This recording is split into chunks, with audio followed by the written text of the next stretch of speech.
दोस्तों, corona virus से पूरी दुनिया में तबाही मची हुई है। कोई भी देश कोरोना वायरस से बचा नहीं है। चाइना से निकले हुए इस जानलेवा वायरस का अब तक कोई इलाज नहीं मिला है। यह वायरस एक सीक्रेट बना हुआ है जिसे अभी तक कोई सुलझा नहीं पाया है। तो ये जानना ज़रूरी है कि यह वायरस कहाँ से आया है। मैंने इसके बारे में जितनी रिसर्च की है और देखा और सुना है वो आपके सामने बताने वाला हूँ। तो आइए देखते हैं कि ये कोरोना वायरस कहाँ से और कैसे पैदा हुआ है। ये पूरा मामला शुरू होता है दिसंबर 2019 के वुहान, चाइना में। वुहान शहर के institute of virology biosafety lab में साइंटिस्ट बहुत खतरनाक वायरस जैसे इबायो, इबोला, सार्स इन वायरस पर रिसर्च कर रहे थे। तभी वो अपने माइक्रोस्कोप में अलग तरह का वायरस देखते हैं। ऐसा वायरस उन्होंने पहले कभी नहीं देखा था। इसके जेनेटिक सीक्वेंस को देखकर उन्हें लग रहा था कि यह वायरस चमगादड़ से निकला हुआ हो सकता है। साइंटिस्ट हैरान इसलिए भी थे कि ये वायरस में उन्हें सार्स वायरस जैसे सिमिलैरिटी दिख रही थी। सार्स वायरस से चाइना में 2002 से लेकर 2003 में महामारी फैली थी। इससे पूरी दुनिया में 700 से भी ज़्यादा लोगों की जान गई थी। ये वायरस भी इन्फेक्ट आदमी के छींकने, छूने या खांसने से होता है। यह दिसंबर 2019 के पहले वीक में, यानी आज से 6 महीने पहले, वुहान सीफूड मार्केट के आसपास रहने वाले लोगों को अचानक से बुखार आने लगा था। उनके sample Wuhan institute of virology biosafety lab में भेजे गए। उन्होंने माइक्रोस्कोप में जो देखा वो आने वाले बहुत बड़े जानलेवा खतरे के बारे में बता रहा था। लेकिन चाइनीज ऑफिसर ने डॉक्टर और साइंटिस्ट को बदनामी से बचाने के लिए और अफरा तफरी से बचाने के लिए उन्हें खामोश कर दिया और ये खबर बाहर ही नहीं आने दी। और आपको पता ही है कि चाइना में मीडिया पर सरकार का कंट्रोल है। दिसंबर 2019 का आखिरी हफ्ता कोरोना वायरस के बारे में दुनिया को आगाह करने वाले doctor Li Wenliang Wuhan seafood के पास रहने वाले 7 बीमार लोग तक पहुंचे। इनके सिम्टम देखकर डॉक्टर ली को समझ आ गया ये सब कोई अननोन वायरस के शिकार हो गए हैं। उन्होंने तुरंत दूसरे डॉक्टरों को इन्फॉर्म कर दिया। इस वायरस के बारे में उन्होंने रिपोर्ट भी बनाई और उन्होंने वीचैट ऐप पर भी अपने कॉलेज के स्टूडेंट को ये जानकारी दे दी। उन्होंने अपने सभी दोस्तों और रिश्तेदारों को इस बीमारी के बारे में बताने के लिए कहा और उनके मैसेज का स्क्रीनशॉट वायरल हो गया। इसके बाद चाइना ने डॉक्टर ली के साथ जो किया वो मैं आपको आगे बताऊंगा। जनवरी 2020 के पहले हफ्ते में जब पूरी दुनिया और चाइना नए साल का जश्न मना रही थी, तब ये वायरस वुहान शहर में अपने पैर पसार रहा था। धीरे धीरे पेशेंट की तादाद बढ़ रही थी। सबसे पहले इसके 7 पेशेंट मिले थे। धीरे धीरे ये नंबर सैकड़ों में पहुंच गया। लेकिन चाइना इसे रोकने की बजाय इसे छुपाने में लगा रहा। 25 जनवरी 2020 को चाइनीज़ न्यू ईयर और किसी भी अफरा तफरी से बचने के लिए चाइना ने इस वायरस को लोगों से छुपा के रखा। मीडिया को इसके बारे में बताने नहीं दिया। लोग न्यू ईयर का जश्न मना रहे थे, पार्टीज़ कर रहे थे, मिलजुल रहे थे और ये वायरस इससे फैल रहा था। लेकिन वुहान नेशनल बायोसेफ्टी लैब में इसकी जांच चल रही थी। पिछले कई सालों से चमगादड़ों से फैलने वाली बीमारियों पर रिसर्च चल रही थी, क्योंकि वुहान और उसके आसपास के मार्केट में चमगादड़ का मीट बिकता था। यहाँ चमगादड़ों की तादाद भी ज़्यादा है और यहाँ चमगादड़ों का सूप भी बिकता है।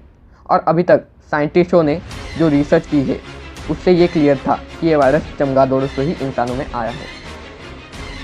इसका मतलब किसी ने चमगादड़ खाया, उसमें ये वायरस था।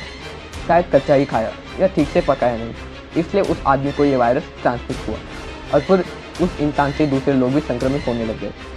Chinese Stanford disease control and prevention की स्टडी भी यही बात बता रही थी। फरवरी 2020 के पहले हफ्ते में डॉक्टर ली वेंगलियांग लगातार इस वायरस से लोगों को अलर्ट कर रहे थे। वो इस वायरस से बीमार हुए लोगों को आइसोलेशन वार्ड में रख रहे थे, उनका इलाज कर रहे थे। इसी बीच चाइना से खबरें आने लगी कि कोरोना वायरस फैल चुका है और चाइना ने भी ये बात मान ली थी। दूसरी तरफ चाइनीज़ गवर्नमेंट को डॉक्टर ली का वायरल हुआ मैसेज का पता चला। तब नोटिस भेजकर उनसे जवाब मांगा गया। फिर उन पर अफवाह फैलाने का इल्ज़ाम लगाया गया। डॉक्टर ली को माफ़ी मांगनी पड़ी। इस बीच नियरली पूरे चाइना में ये वायरस फैल चुका था और उसमें मरने वाले लोगों की संख्या बढ़ती ही जा रही थी। 7 फरवरी को न्यूज़ आई कि कोरोना वायरस की सबसे पहले इन्फॉर्मेशन देने वाले डॉक्टर ली वेंगलियांग की डेथ हो चुकी है। न्यूज़ में ये भी बताया गया कि डॉक्टर ली 2 जनवरी से कोरोना वायरस से इन्फेक्टेड थे और 7 फरवरी को उनकी रात 2 बजे मौत हो गई। चाइना की सरकार पे विरोधियों का ये कहना था कि डॉक्टर ली को कोरोना का राज सबको बताने की वजह से चाइना की सरकार ने उन्हें मारकर इसकी सज़ा दी है। लेकिन चाइना ने ऐसा क्यों किया, इसका जवाब आगे वीडियो में है। एक सवाल एक्सपर्ट ये भी उठा रहे हैं कि क्या कोरोना वायरस वुहान सीफूड के चमगादड़ से फैला या चाइना की एक लैब से। चाइना के कुछ साइंटिस्ट ये दावा कर रहे हैं कि ये वायरस किसी जानवर से नहीं तो चाइना की लापरवाही से फैला है। 13 फरवरी 2020 को चाइना के 2 साइंटिस्ट ने ये क्लेम किया कि कोरोना वायरस वुहान के सी फूड मार्केट से नहीं बल्कि वुहान से करीब बनी सरकारी रिसर्च लैब से निकला है। इन साइंटिस्ट ने ये दावा किया कि वुहान हुबाई डिजीज कंट्रोल सेंटर यानी WHDC में लैब में ऐसे जानवर रखे हैं जिनसे ये बीमारी फैली और इस लैब में 600 से ज़्यादा चमगादड़ रखे गए हैं। ये वायरस एक टेस्टिंग के दौरान फैला जिसमें चमगादड़ ने एक रिसर्चर पर हमला कर दिया और चमगादड़ का खून उसके खून में मिल गया और फिर ये वायरस इंसानों में फैलना शुरू हुआ। ये दावा है चाइना के वो 2 साइंटिस्ट का। फरवरी महीने में ही अमेरिकी सीनेटर टॉम कॉटन ने ये खुलासा करते हुए कहा कि कोरोना वायरस वुहान के सी फूड मार्केट से नहीं बल्कि वुहान इंस्टीट्यूट ऑफ वायरोलॉजी से फैला है, जो इंसानों द्वारा बनाया हुआ बायोलॉजिकल वेपन भी हो सकता है जो चाइना बना रहा था। उन्होंने आगे कहा, और अब चाइना जो इस वायरस को छुपा रहा था उससे मुझे अपनी बातों पर यकीन है। मैं चैलेंज करता हूँ, चाइना ये साबित करके दिखाए कि ये वायरस उसकी लैब से नहीं बल्कि वुहान के सी फूड मार्केट से फैला है। यहाँ ये बात गौर करने वाली है कि चाइना बहुत टाइम से बायोलॉजिकल वेपन बनाने की कोशिश कर रहा था। कई न्यूज़ रिपोर्ट में ये भी सामने आया है कि WHDC में बायोलॉजिकल वेपन बनाने का काम चल रहा है और इल्ज़ाम में ये भी लगा रहा है ये वायरस इसी लैब से फैला है। और इस बात पर दुनिया का शक तब और बढ़ गया। चाइना ने अपने biological weapon expert Chen Wei वो वुहान में तैनात कर दिया। अब इस महामारी ने पूरी दुनिया में तबाही मचा दी है। चाइना के बाद इटली और ईरान इस वायरस से सबसे ज़्यादा इन्फेक्टेड हुए हैं और ये दुनिया के नियरली हर देश में पहुंच चुका है, जिनमें इंडिया भी शामिल है। दुनिया के इतिहास में ऐसी कई बीमारियां आई जिसमें लाखों लोगों की जान ली, जैसे कि ब्लैक डेथ जिसमें माना जाता है 20 करोड़ लोगों की जान गई थी, स्पेनिश फ्लू इससे करीब 5 करोड़ लोगों की जान गई, और कोरोना वायरस को आए हुए 6 महीने हो चुके हैं और 3 लाख से ज़्यादा लोग अपनी जान गंवा चुके हैं। अभी तक इसका कोई इलाज नहीं है, लेकिन इस वायरस को रोका जा सकता है अगर हम घर में ही रहे तो, अननेसेसरी बाहर नहीं गए तो, अपने हाथों को दिन भर में 5 से 6 बार अच्छी तरह धो ले तो। चाइना में इसी तरह इस वायरस को रोका गया है। चाइना के लोग 3 महीने में घर से बंद थे, वहाँ अब इसके नए केस आना नियरली बंद हो चुका है। तो हम घर पर रहकर इस वायरस से लड़ सकते हैं।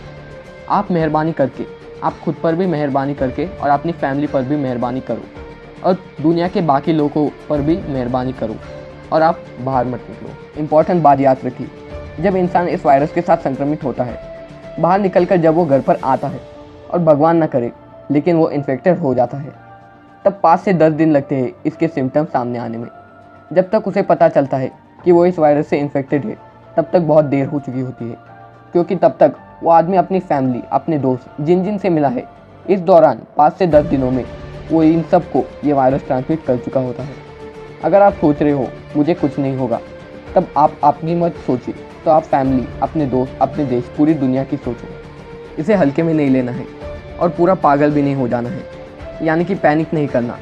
मैं 2 महीने से अपने घर में ही हूँ, आप भी ऐसा ही कीजिए। इस समय आपका ना स्कूल जाना है, ना आपको कॉलेज जाना है, ना अपने दोस्तों के साथ घूमना है, तब आप खुद को बेहतर कर सकते हो। अच्छी बुक पढ़ो, अच्छी वीडियो देखो, अपनी बॉडी लैंग्वेज सुधार लो, मिरर के सामने खड़े होकर प्रैक्टिस कर लो। बुक ऑर्डर नहीं कर सकते तो ई बुक सुन लो, और ऐसी कई नई स्किल है जो आप सीखकर अपने आप को बेहतर कर सकते हो इस लॉकडाउन पीरियड में। इस लॉकडाउन पीरियड में आपके पास जो फ्री टाइम है उसे वेस्ट न कर उस समय में आप कोई नई स्किल सीख सकते हो, कुछ नया कर सकते हो। तो ये फ्री टाइम वेस्ट ना कर कुछ नया कीजिए। तो दोस्तों, आपने अगर हमारे चैनल को अभी तक सब्सक्राइब नहीं किया होगा तो प्लीज़ कीजिए। उसके साइड के इस बेल आइकन को दबाइए ताकि आपको हमारे वीडियो की नोटिफिकेशन सबसे पहले मिले। ये वीडियो अगर आपको पसंद आया होगा तो लाइक कीजिए। ये वीडियो आपको कैसा लगा हमें कमेंट सेक्शन में बताइए, और हमेशा की तरह ये वीडियो देखने के लिए आपका धन्यवाद।